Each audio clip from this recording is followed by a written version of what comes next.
Hello, আমি প্রিয়া। আজকে আমি তোমাদের সাথে শেয়ার করব একটা হোমমেড স্কিন কেয়ার। ফার্স্ট স্টেপে আমি করেছি মিল্ক আর হানি মিশিয়ে গোটা মুখে অ্যাপ্লাই করেছি একটা তুলির সাহায্যে।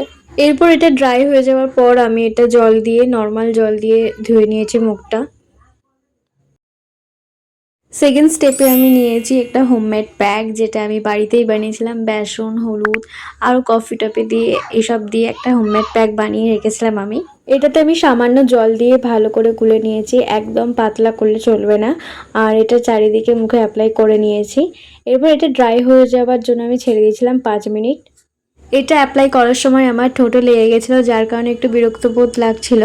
আর 5 মিনিট রাখার পর এরপর আমি ড্রাই হয়ে গেলে এটা মুখটা ধুয়ে নিই। মুখটা ধুয়ে আসার পর এদিকে আমি অ্যাপ্লাই করেছিলাম গোলাপ জল, যাতে স্কিনটা আরেকটু ভালো থাকুক। এটা অ্যাপ্লাই করার পর ট্যানটা অনেকটাই রিমুভ হয়েছে, যেটা ভালো রেজাল্ট এসছে আমার পক্ষে। আর তোমরা অবশ্যই ট্রাই করতে পারো।